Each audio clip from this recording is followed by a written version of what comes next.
Welcome to Virtual Reunion. Thank you for joining this panel, Georgetown's 3 Founders and Other History. A few things to mention before the panel begins. Please use the Q&A feature in the sidebar to the right of your screen to submit questions to the panelists. We will answer as many as time allows. Full bios for today's speakers are available to view alongside the live stream. A recording of this session will be available in the virtual attendee hub later today. Today we are joined by Paul O'Neill and Bennie Smith. Paul and Bennie are classmates in the college class of 1986 and are co-authors of a book titled Georgetown University. The book is a collection of 200 images and captions that tell the story of Georgetown's first 200 years. Paul and Bennie worked on the project for about 2 years, combing through thousands of images and artifacts housed in the university archives, many of which had never been seen by alumni. Paul and Bennie's research led to the creation of this 250-page book that is a tribute to Georgetown and a real treat to those of us who love Georgetown but may not know the incredible story of leadership and resilience that made today's university possible. During our program, Paul and Bennie will talk about highlights from their book. We hope this hour will give you a best-of tour of the topics, people, symbols, and enduring myths that shape our understanding of Georgetown's first 200 years. At this time, I will turn it over to Paul and Bennie to begin their talk.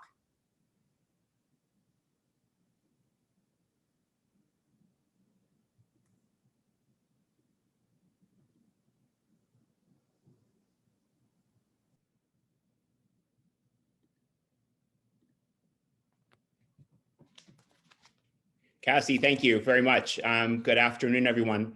As Cassie mentioned, my name is Paul O'Neill. I'm college class of 86, and I'm joined here by my classmate, Bennie Smith, who's also college class of 86. And we're the co-authors, as Cassie mentioned, of a new book called Georgetown University. The Georgetown Book Project was something that Bennie and I worked on for a couple of years, and it grew out of our desire for more people to know about the history of Georgetown.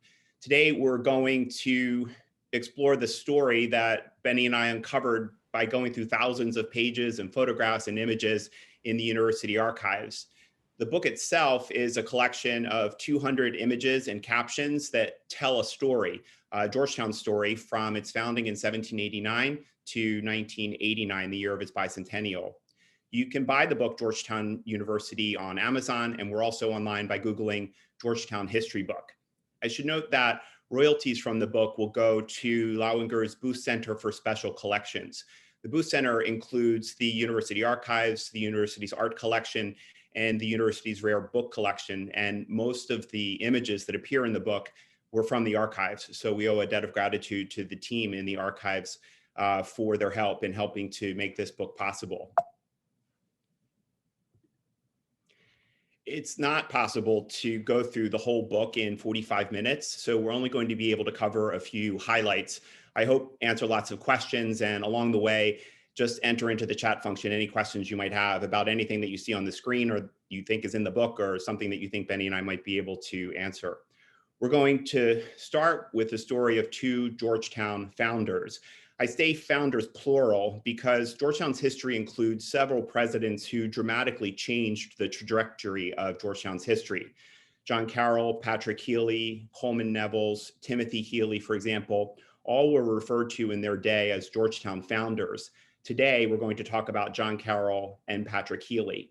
In addition to Carroll and Healy, we're also going to talk about some of the symbols and icons of Georgetown, several of them rooted in Georgetown athletics. So with that, let's dive right in. This is Gilbert Stuart's portrait of John Carroll, Georgetown's founder. The portrait hangs in the president's office at Georgetown. It's probably the most valuable painting in the university's art collection. Carroll was born in 1735 in Maryland, and the context of Carroll's birth in Maryland is significant because Maryland began as a free colony, a refuge for Catholics. The first Jesuits, Fathers White, Gravener, and Gervais, arrived in Maryland in 1634 to create a Jesuit mission. But by the time John Carroll was born, practicing Catholicism in Maryland was prohibited, and the Anglican Church had been established as state religion. Once a state religion was established, Catholics in Maryland were restricted. They couldn't hold public office, they couldn't vote, they couldn't bear arms, and they couldn't worship publicly. As significantly for the Jesuits, Catholic education was prohibited. The Jesuits worked their way around this against the rules against Catholic education by setting up a series of covert schools in Maryland. John Carroll attended one of these covert schools called Bohemia Manor. But when he was 13, his education in Jesuit schools had timed out, and the only place he could continue his education, his Catholic education, would be to sail to Europe. So his parents sent him to the Jesuit College of St. Omer in French Flanders. While in Europe, he was there for 25 years. Carroll entered the Jesuits, was ordained a priest. But after 25 years, Carroll returned to America, and that was in 1773. America was a busy place in 1773. It was the eve of the American Revolution. Carroll himself wasn't deeply involved in the revolution, but his cousin Charles signed the Declaration of Independence. He was the only Catholic to do so. And Carroll's brother Daniel served in the first Congress. Fast forward then from 1773 to 1783, and Carroll was a busy man. There were about 24 priests in all of the colonies at the time, and Carroll was elected to be their leader in 1784. The Catholic Church was not yet established in America. It had been operating under the auspices of the diocese in London. But Carroll would soon be tasked with leading the establishment of the Diocese of Baltimore and serving as the first American Catholic bishop. Leading a new church was a huge undertaking. There were clerical duties and vast geographies to cover, and Carroll realized there was a need for schools to replace the covert schools that the Jesuits had been operating since the 1630s. In this, Carroll saw an opportunity.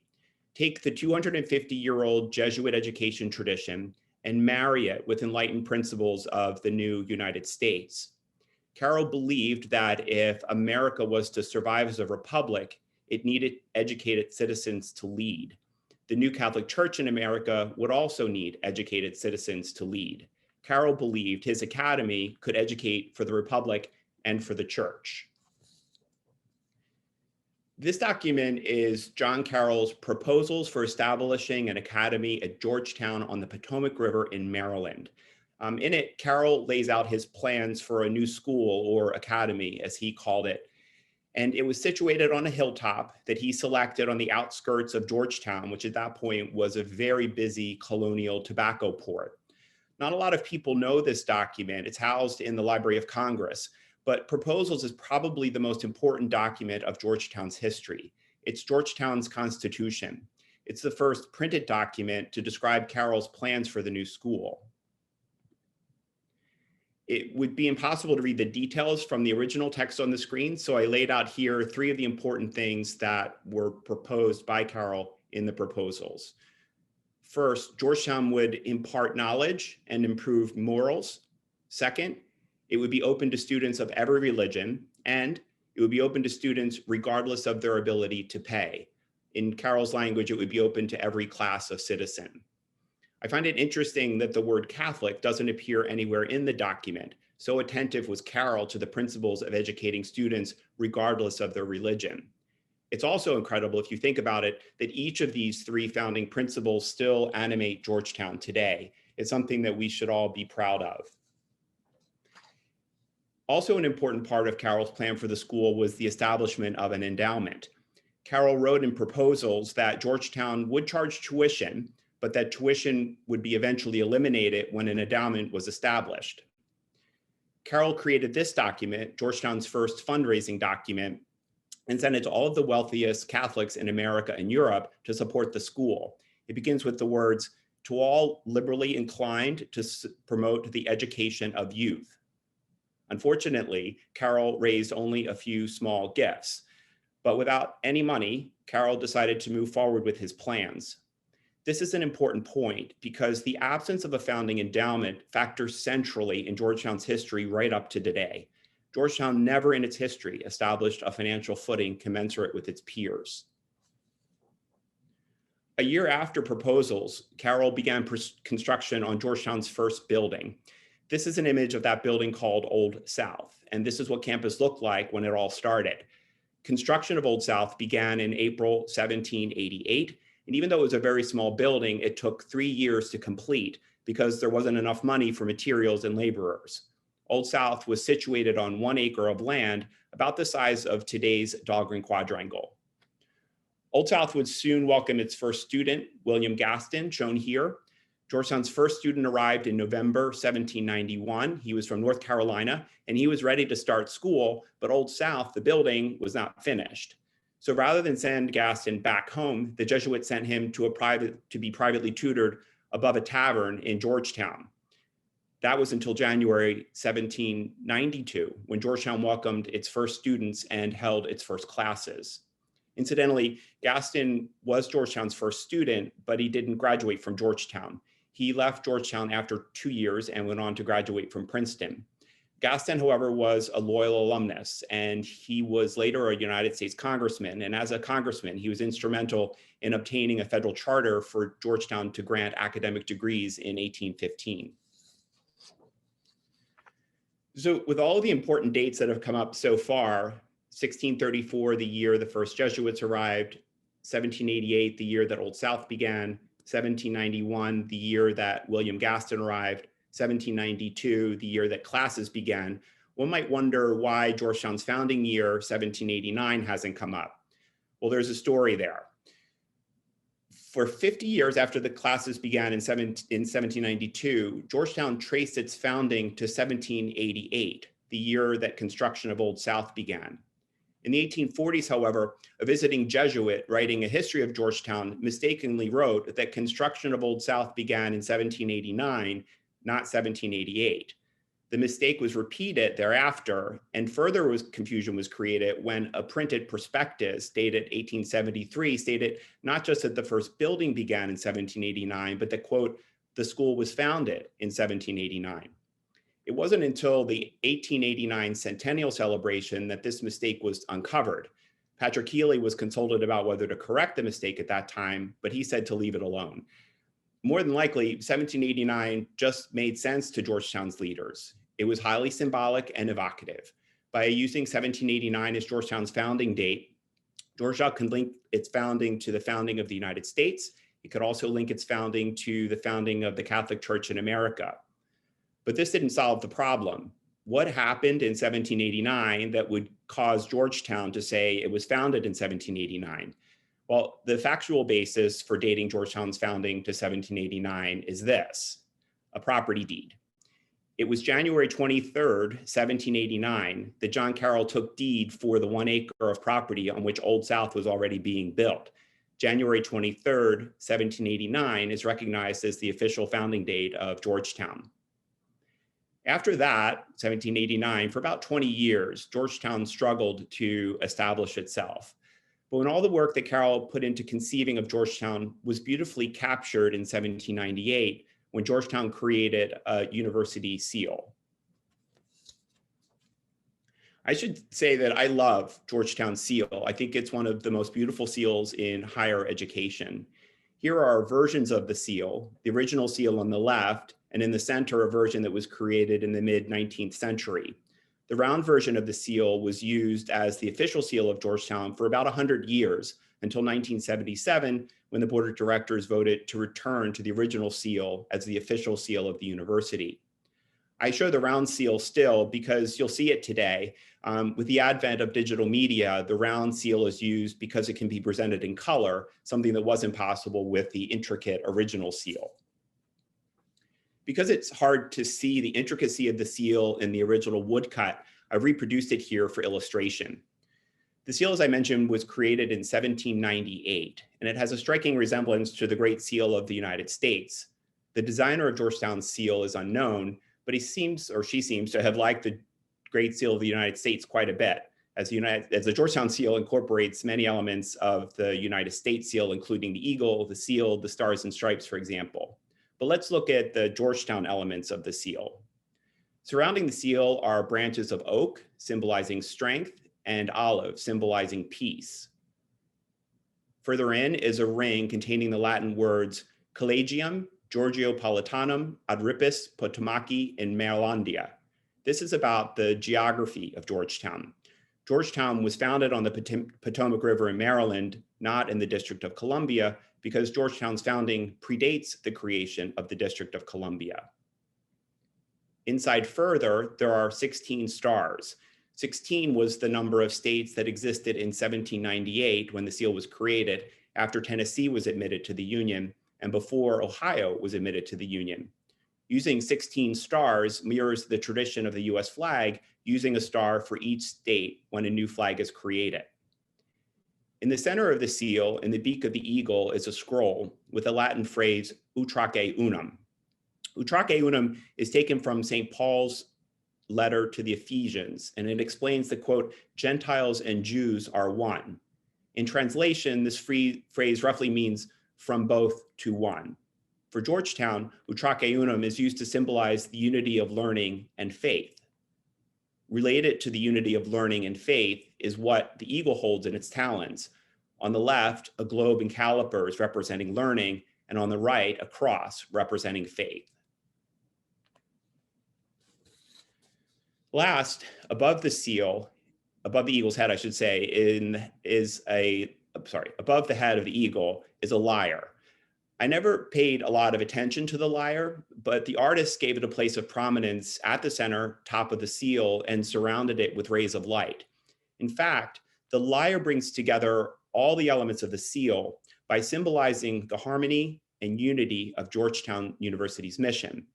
The way a lyre works is that when each string is plucked separately, it makes a different sound. Strung together, though, the strings produce a musical harmony, or a oneness, utraque unum. The seal is really a perfect reflection of Carroll's vision for Georgetown, harmonizing concepts like wisdom and virtue, learning and faith. Georgetown professor John Glavin put it this way: utraque unum keeps insisting that where others find division, difference, and contradictions, Georgetown finds dialogue, encounter, and growth. So that's what I have about our first founder, John Carroll. But before we leave Carroll, let's take a look at this first photograph of the campus dated 1865. This is the campus that Carroll's proposal brought forth. It's the campus that Georgetown's second founder, Patrick Healy, would inherit within a decade. In case it's hard to assess, the photographer for this photo would have been standing on Observatory Hill looking east. On the left is Old North. To the right is Old South in the center, flanked by McGuire and Isaac Hawkins Hall. And on the far right is Anne Marie Beecroft Hall. This is the oldest building on campus. It's older than Old North, and it still stands right across from New South. Cassie, I'm going to take a breath there now that we finished with John Carroll, but before we move on to Patrick Healy, to see if there's any questions that anyone would like us to entertain. Absolutely, yes. A question came in that says, where did these Catholics like Carroll come from? Were there a lot of English Catholics at the time? Well, the first settlers in Maryland were from England, and they weren't all Catholics, but there were Catholics among them. I don't know the demographics of Maryland. There were not a lot of Catholics in the colonies. I know that in Georgetown, for example, they were a small minority of the total population, Georgetown, the town, that is. And to give you some perspective, when the revolution was concluded, there were only about 24 Catholic priests in all of the colonies. 20 of them were in Maryland. So there was a concentration of Catholics in Maryland, a concentration of priests in Maryland, but overall, not a lot of Catholics overall in the United States, as far as I know. Great. One more question that says, when you say every religion, does that mean there were Protestants and Jews from the get-go? I wonder if places like Harvard and Yale were open to Catholics and Jews at the time. Literally, Carroll intended to receive students of any religious profession, and he intended to let them continue to practice their religion while they were students. I don't remember the date of Georgetown's first Jewish student. It's recorded, it's just not in my brain right now. But in the beginning, about 80% of Georgetown students were Catholics, then others were non-Catholics, presumably Protestants. Harvard, along the way, attracted a lot of Catholics. In fact, at the time of the Civil War, Harvard had as many Catholics as Georgetown had pupils, about 300, if that gives you a sense. So the wealthiest Catholics were sending their sons north to Harvard in very large numbers. They were sending them to Georgetown too, but it was, by way of comparison, a lot of non-Catholic or a lot of Catholics going to schools other than Georgetown. Great. Another question came in that says, in 1798, upon creation, would the original numbers at the bottom of the seal have been 1788 versus the 1789 we see now?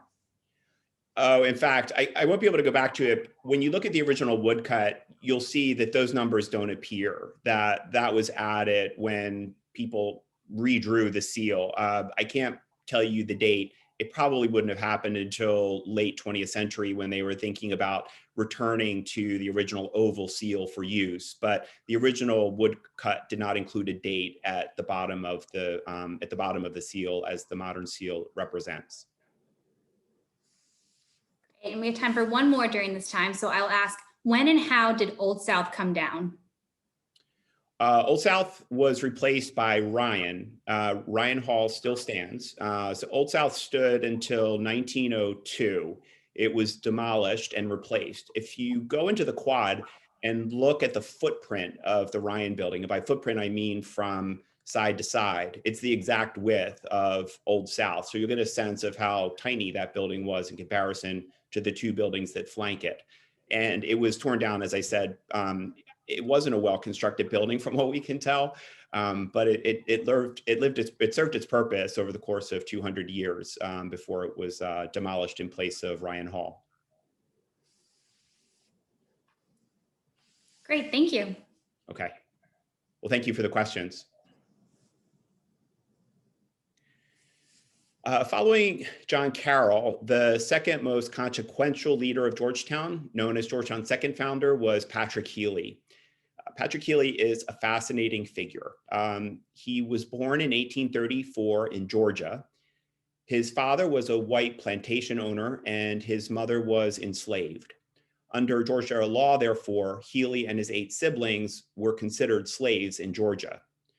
To avoid the consequences of slavery for his children, Michael Healy, Patrick's father, sent Patrick and his siblings to be educated in the North. First, they attended a Quaker school in New York, and then afterward, Patrick and his brothers went on to attend and graduate from the College of the Holy Cross.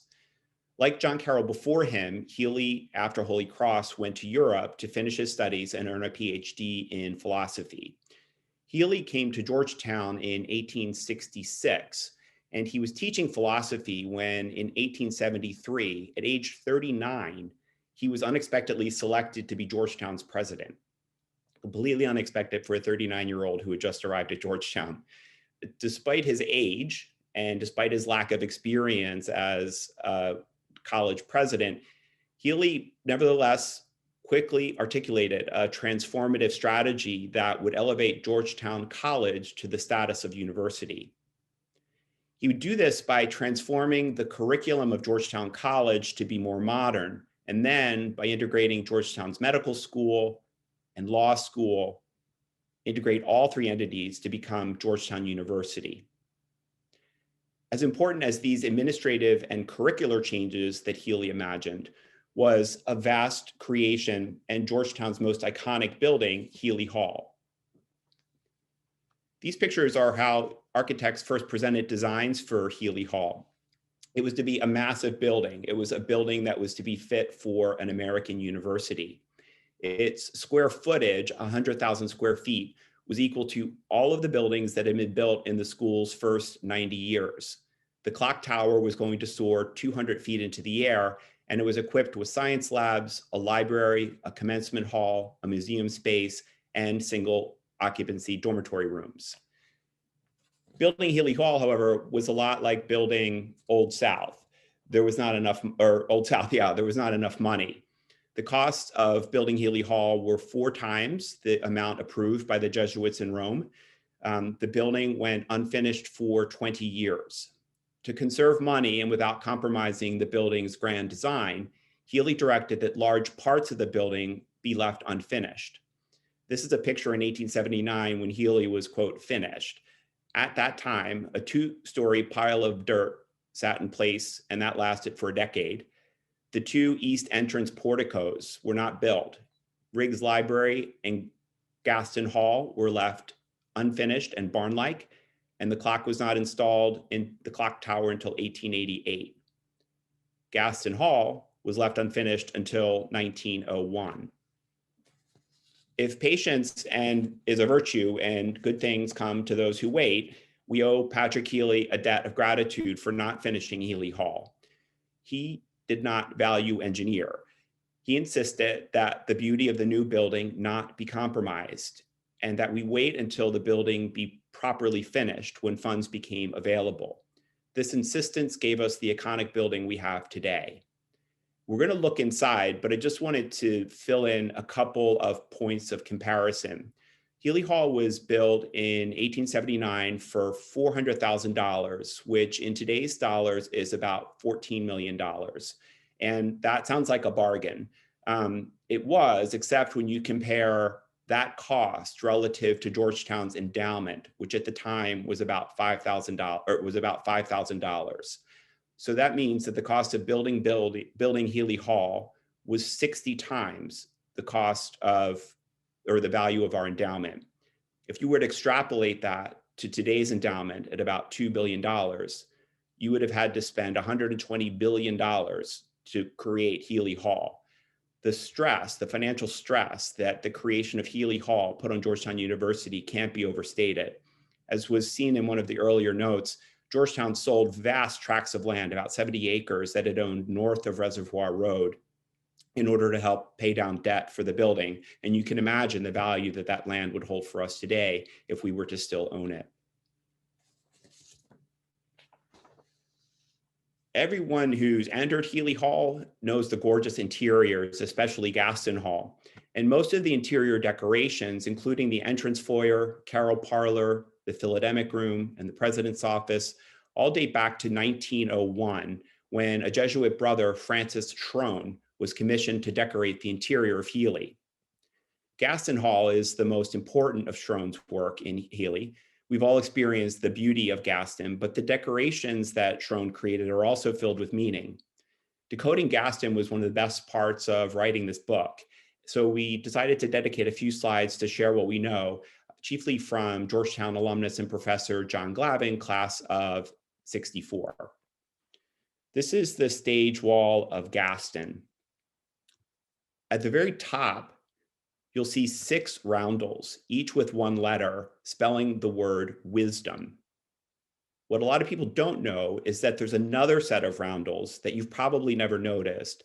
But if you are standing in Gaston Hall facing the stage and you turn around and look east of Gaston, behind the very last row of seats, you'll see 6 other roundels. And in those roundels spells the word virtue. The presence of the words virtue and wisdom in Gaston Hall is a reminder that the Jesuits see education as a way of becoming more human or virtuous through learning. Wisdom leads to virtue. Below the roundels are 60 crests from Jesuit schools around the world. Georgetown's crest is at the center stage, and then it's flanked, as I mentioned, by 59 other crests from Jesuit institutions. Lower in the middle of the stage wall is carvings that spell out in Latin, ad majorem de gloriam inque hominum salutem. Translated, this means for the greater glory of God and the salvation of humanity. Ad majorem de gloriam, the first part of the stage wording, is abbreviated AMDG and is the motto of the Society of Jesus. But the most arresting decorations in Gaston are the 2 murals. So let's go ahead and look at each of them in detail. In mural 1, which is to the left when you're facing the stage, we have the central figure, Faith, flanked by figures of morality and patriotism. Faith in the center holds a text open to the biblical Alpha and Omega. Morality stands next to a tablet of the 10 Commandments. Patriotism has an American flag as her cape, and stars and stripe decorate her shield. Symbolically in this mural, patriotism points her sword in front of Faith, as if to protect her. This is symbolic of the new republic's defense of religious freedom. The subject of this mural, Protecting Faith, addresses anti-Catholicism that still existed in America at the turn of the 20th century when these 2 murals were created. The mural argues visually that the American Republic and Catholic Georgetown are not enemies at all, but collaborators in a new republic that ensured religious freedom. The second mural, the one to the right, we see a rendering of Alma Mater, flanked by figures representing art and representing science. Alma Mater is draped in colors of Georgetown blue and gray. She's extending laurels to the figures of art and science. Art and science are equally sized and situated in mirror image of each other. If in the first mural we saw patriotism protecting faith, this mural treats the topic of Georgetown protecting or balancing the ideas in contemporary knowledge, specifically the inclusion of science in a college curriculum. The mural conveys that Georgetown is not afraid of the role of science in education, which throughout the 19th century had been challenged in the Catholic Church. Both art and science, the mural suggests, are fit and essential partners in a Georgetown education. Healy Hall was considered so beautiful that the London News declared Georgetown to be, quote, the Versailles of America when it ran this 1918 aerial photograph of the campus.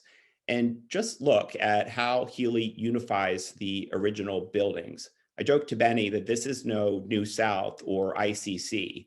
This was a building that was something else. It complemented the buildings. It drew them together, even though it was of a different architectural style. And there's something else. The orientation of Healy Hall, facing east, not south, like all of the other buildings before it. Georgetown historian Dr. Emmett Curran described especially well what Patrick Healy accomplished with the orientation of Healy Hall to face east.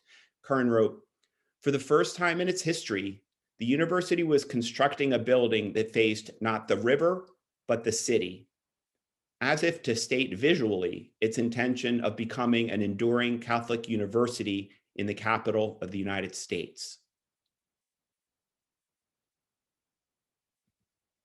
Let's stop there and see if there's any questions. We've talked now about two important Georgetown leaders and something of the campus, and we're next going to turn to the role of students and specifically the role of athletics at Georgetown. But before we do that, Kathleen, let me just stop and see if there's any questions we might be able to take from people on the call.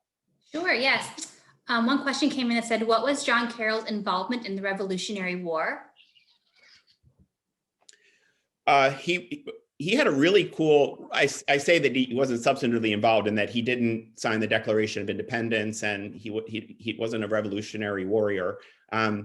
He did something really interesting. He accompanied Benjamin Franklin on a mission to Montreal, Quebec, to request the French to aid the Americans in the war.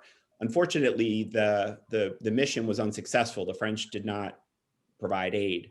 But Benjamin Franklin and John Carroll became friends, and Carroll visited Franklin in Philadelphia on his way home from Montreal.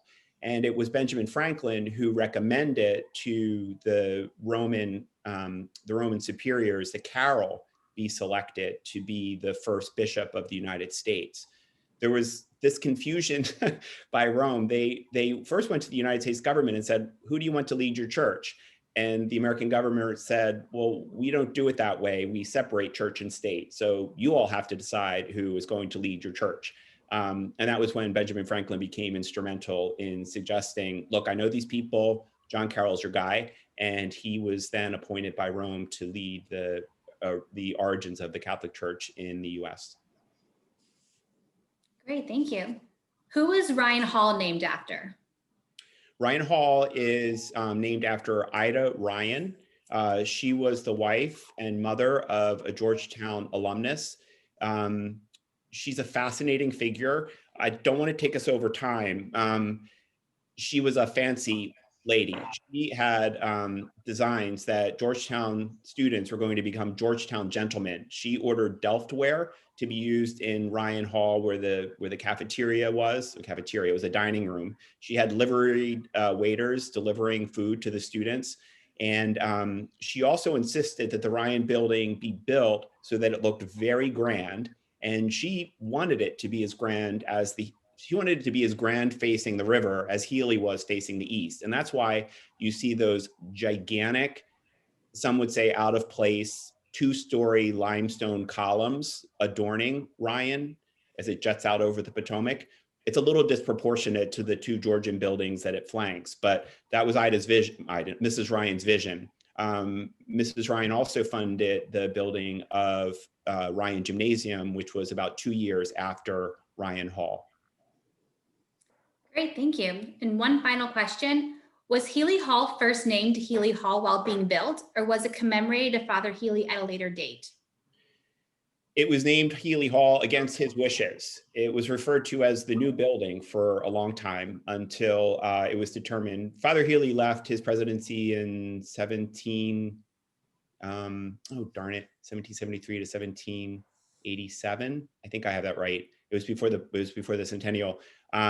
And it was after that the leaders of Georgetown elected to name the building Healy Hall. And they also elected to reserve a special circle in front of Healy Hall for something to commemorate the leadership of founder John Carroll that later became Carroll statue.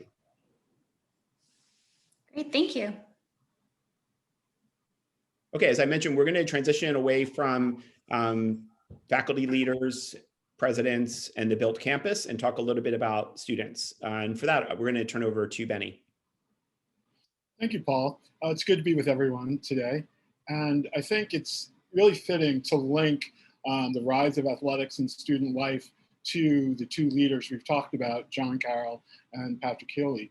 You know, John Carroll could not have envisioned in 1789 the rise of intercollegiate sports just 100 years later. He originally believed that, playing, quote unquote, should be prohibited on Sundays, which he did. But fast forward to Patrick Healy, who, as Paul mentioned earlier, became president of the university at the young age of 39. And as we know, he was a reformer.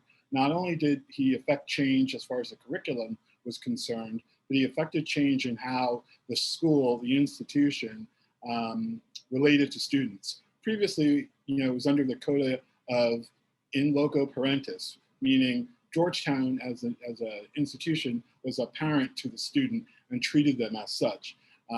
But Healy changed that. He saw students as, on the cusp of adulthood. And it's interesting because, to me anyway, because at that time, the median age for a Georgetown student was between 15 and 16 years old. So if you're a parent of a 15 or 16-year-old, you know the amount of energy they had. So this idea that you were giving them some expression to go out in some unstructured time, 2 days a week, Tuesdays and Thursdays, which was, declared by Healy, really went a long way, I think, to energizing the campus. Now, the first athletic facility built on the campus was actually a handball court. I don't think if that were a trivia question, most people would think that would be the answer. But it is. And it was constructed in 1814 on what is now Healy Lawn. And it cost then $800, or in today's money, about $12,000. And this, again, is at a time when university finances weren't certainly flush. So it's interesting that they committed that kind of money to student activity, particularly a play or non-academic activity.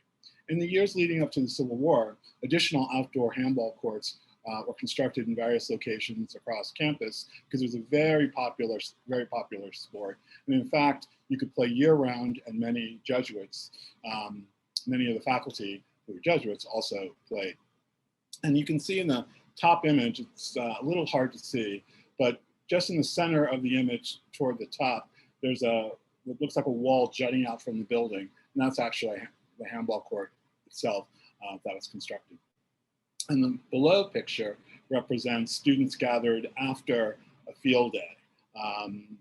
And that was something that was instituted that became, sort of started off as sort of a festival of sports, a little bit sort of chaotic, a little disorganized, but it became something very important to campus life and lasted over a decade. Now, between the idea of students just sort of, playing, 1 or 2 kids throwing a ball around, recreational sports took hold. And out of that grew more organized sports. And in the 1850s, an early version of recreational baseball was being played on campus. Team sports didn't really emerge on the Georgetown campus until after the Civil War. Baseball, popular in the troop encampments of the Northern and Southern armies at the time, spread rapidly to college campuses, as you might imagine. In 1869, the college boasted 2 intramural baseball clubs, the Stonewalls and the Quicksteps, in addition to 4 class-based teams that played each other fairly regularly. In the following years, a select team was chosen from among the 2 teams to form what they referred to themselves as the College Nine, which would then compete against neighboring institutions. Games were initially played on the field on which Lounger Library stands today, but then later those games were moved to Copley Lawn on what they then called Varsity Field, which is what you're looking at in the picture on the lower right-hand side. May 10, 1870, the College Nine played Georgetown's first officially recorded game against an intercollegiate opponent. We unfortunately lost that game 23-17 in an away contest against what was then Columbian College, but who we know today as George Washington University. In 1875, the intercollegiate team consisting of just 9 players wore the first uniform of any Georgetown team, and that was in 1875. At this time, there was no athletic department or certainly university funding or support for the team or athletics in general, beyond very modest, discrete gifts, if you will. This was a wholly student-driven enterprise, and while we can't certainly document this, I think it is absolutely related to a point that Paul made earlier about the lack of a significant university endowment from which these sorts of things could have been supported. So it was left to the students to basically fend for their own. But as student interest and activity grew, the Jesuits saw an advantage in using sports to promote the college. So in a subsequent college catalog or prospectus that talked about the offerings of the school to entice basically students, they talked about athletic facilities and sort of the energy of sports on campus, even though they really weren't supporting it in any material way. Over time, the baseball team in particular became better equipped, rules became more established and standardized, and a more competitive schedule was adopted, including other area colleges, semi-pro teams, and even a number of local high schools. In 1899, Georgetown took the intercollegiate baseball world by storm, winning 18 of 20 games against other college teams and beating national powerhouses Princeton and Yale 3 times in that season each, and the University of Virginia twice. The Hilltoppers, as they were called, reached the top of the baseball world that year when they were acclaimed the intercollegiate national champions at the end of the season. And that was a title bestowed on the team by the baseball media, the baseball press. There wasn't really like a World Series or a national title game at that point. And I think it's interesting to note, again, talking about student energy and interest around this kind of activity. Upon returning to Georgetown after that game, the team was met at Union Station, and in a torchlight parade led by a carriage of top university officials, students, some on horseback, from all 3 schools, alumni, and the college band, they marched back to campus where they were greeted with a firework display that was widely reported in the local press, and I think probably not appreciated by the neighborhood. We can go on to the next slide. Crew. It's immediately recognizable by the images.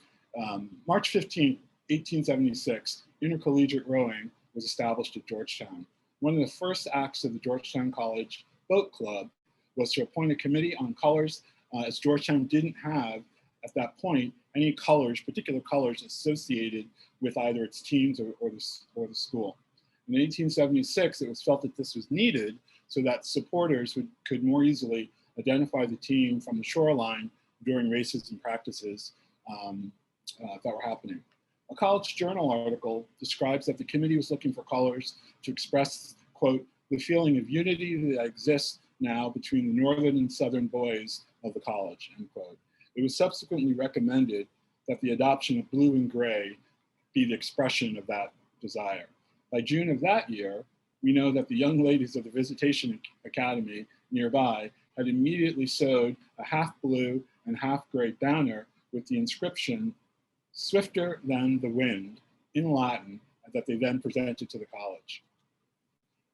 The banner, now lost, unfortunately, was prominently displayed at commencements and other school events, and the colors quickly became part of Georgetown tradition. So that answers the question that many people have as to where our colors come from and what they mean. Students, relative to crews, students set up an alumni purchase rowing machines in the basement of Healy to train, which turned out to be pretty effective for them. In their very first intercollegiate race, the crew defeated the experienced heavyweight 8 from the Naval Academy on a 2-mile course, much to everyone's surprise.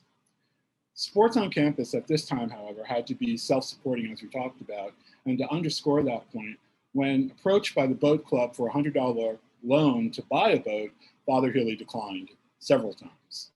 However, in the spring of 1901, they were successful enough in fundraising to purchase a boathouse located at the foot of 32nd Street in Georgetown from what was then the Columbian Athletic Club. Unfortunately, the initial glory days of crew at Georgetown came to an abrupt end on the 26th of January, 1911. The executive committee of the University's Athletic Association, which is a student organization, voted to abolish crew at Georgetown, given a significant drain on their financial resources. They were struggling to fund all the other athletic activities at the time. The decision was much lamented by students, and it was thought at the time, however, to be temporary, but crew would not be officially recognized at Georgetown for the next 5 decades. We can go on. Football. On the 1st of November, 1874, students banded together to form the Georgetown Football Association, bringing the new game of football to campus. At the time, no colleges played the game south of Princeton, New Jersey, and only 9 schools in the entire country fielded a team. Basketball had not yet been invented, the Kentucky Derby was still a year away, and competition between colleges was seen as something as incompatible with learning, and among some circles, ungentlemanly. If Georgetown lacked opponents, however, it didn't lack interest and energy, and by that November, Georgetown, the Football Association, began actively arranging for the first set of interclass games as a way to promote the sport both on campus and then hopefully outside the gates. The growing interest and energy around intercollegiate rivalries around the start of the 20th century, especially in football, prompted fans to invent distinctive fight songs and cheers. Hoya Hoya Saxa emerged in 1894 as one of those cheers, and I think we all sort of recognize that for sure. Tradition holds that Hoya Saxa is a combination of Latin Hoya and the Greek Saxa, which together are translated to mean what rocks. We're not really sure. Students may have associated Hoya Saxa with either the baseball team, the Stonewalls, the campus wall along 37th Street, or the defensive line of the football team. And as I say, that's something we're not really sure about. But as much energy as there was, positive energy as there was around football, it didn't really last that long. In the Thanksgiving Day game of November 1894 against the Columbia Athletic Club, Hoya hero running back George Shorty Bayan was targeted.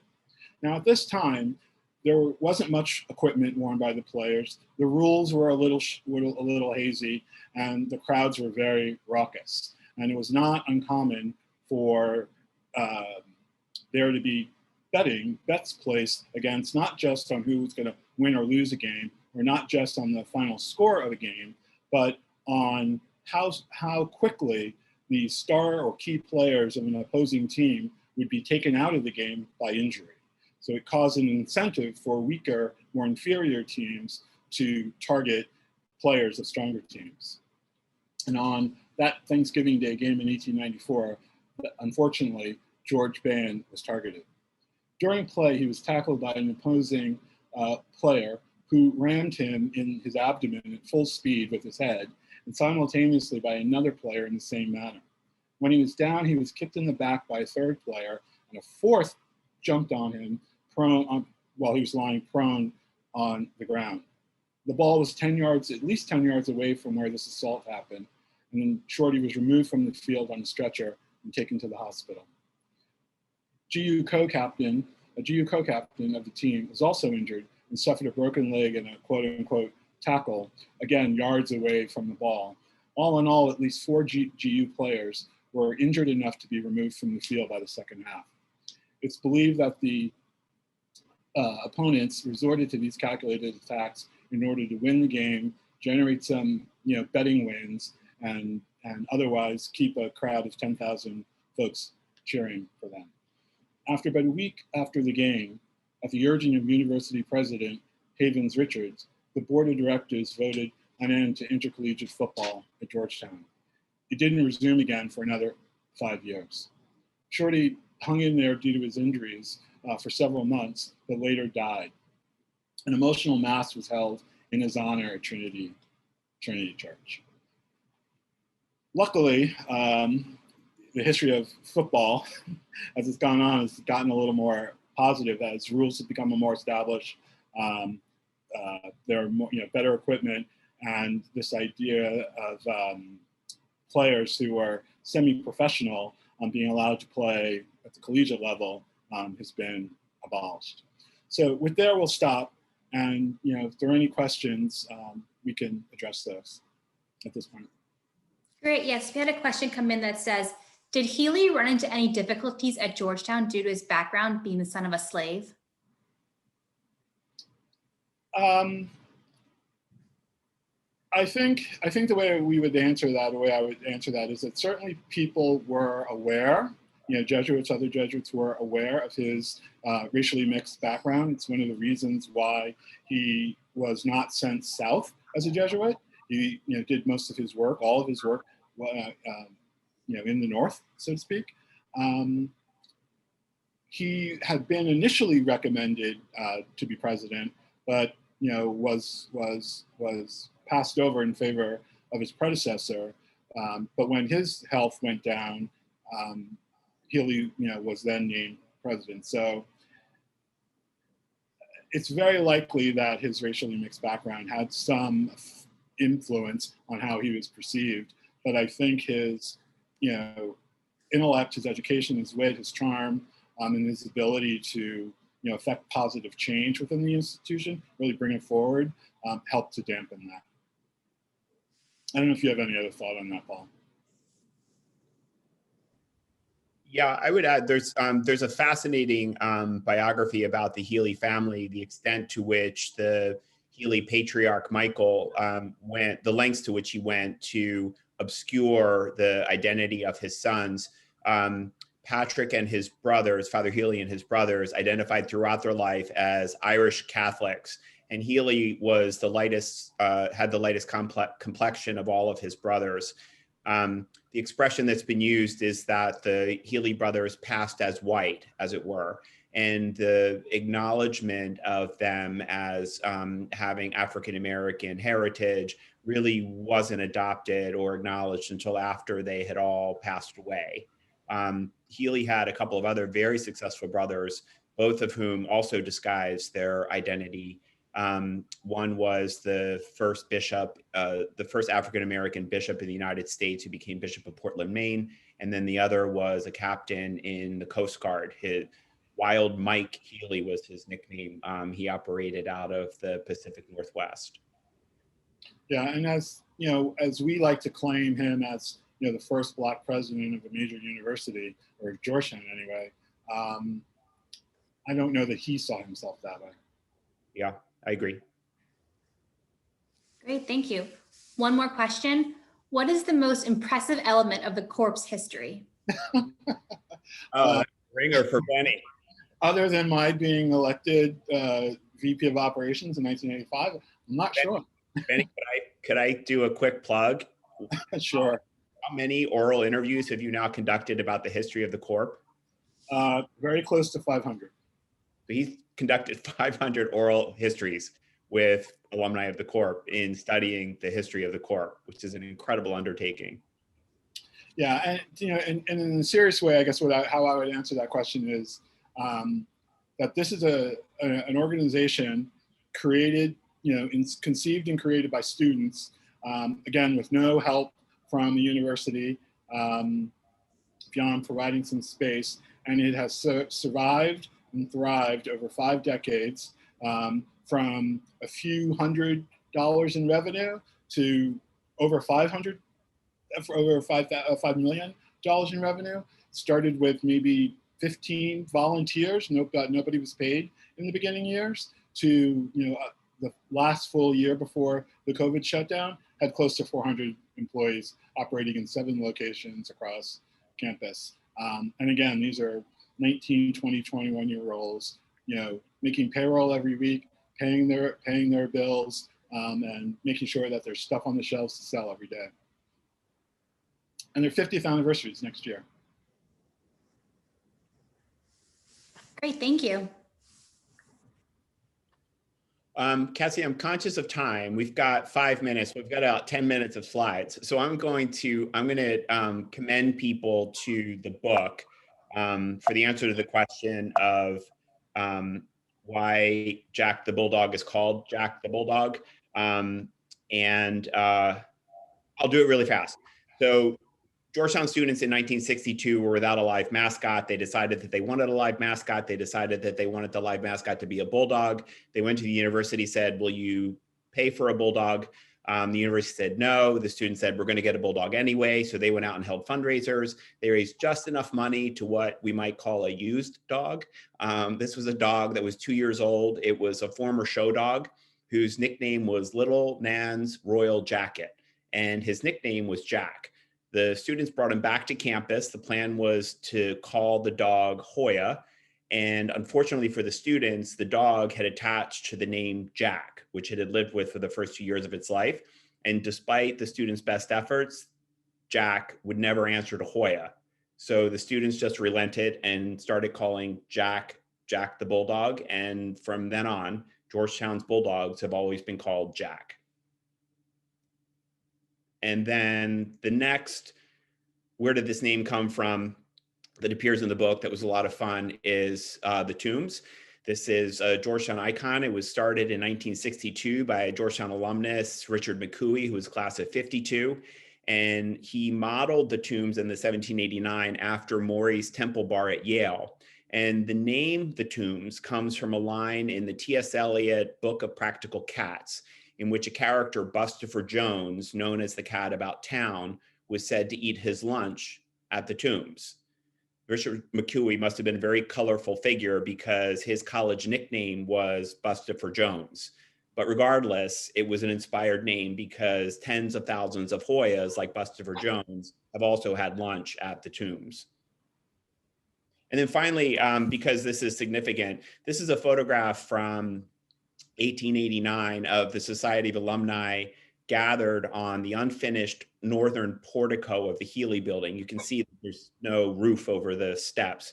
And the original meeting of the Society of Alumni was 1881. Patrick Healy called alumni together. They met in 1881, which makes 2021 the 140th anniversary of Georgetown reunions, which is something significant.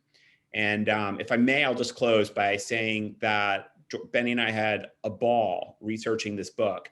And we hope that if you have a chance to buy it online or eventually in the bookstore when we're open again, that you'll enjoy it as much as we enjoyed writing it. I'll also note that we ended the history in 1989, and we need some younger Hoyas to come and rewrite the history or to write the history starting in 89 until the present day when the time comes. But thank you so much for the opportunity to share some of the highlights of the book. There's so much more that's on the cutting room floor, and I hope that you'll have an opportunity to read it and submit more questions, even afterwards. Happy to answer whatever you might have about the place we all love. So thank you. And I would encourage you to visit the University Archives up in Lounger on the 5th floor. There's a wealth of really, really interesting things, not just photos, documents, artifacts, material, a lot of stuff from our own class is there. And Lynn Conway, the university archivist, is super friendly, super accessible, and would be happy to see everyone when we can go back to campus.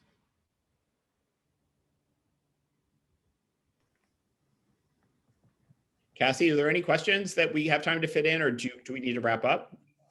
We have one more remaining one, so I will ask this one. Was there any involvement by the Masons in the founding or early years of Georgetown? None that I've ever read of. That makes it easy then. Great, thank you so much. Thank you all.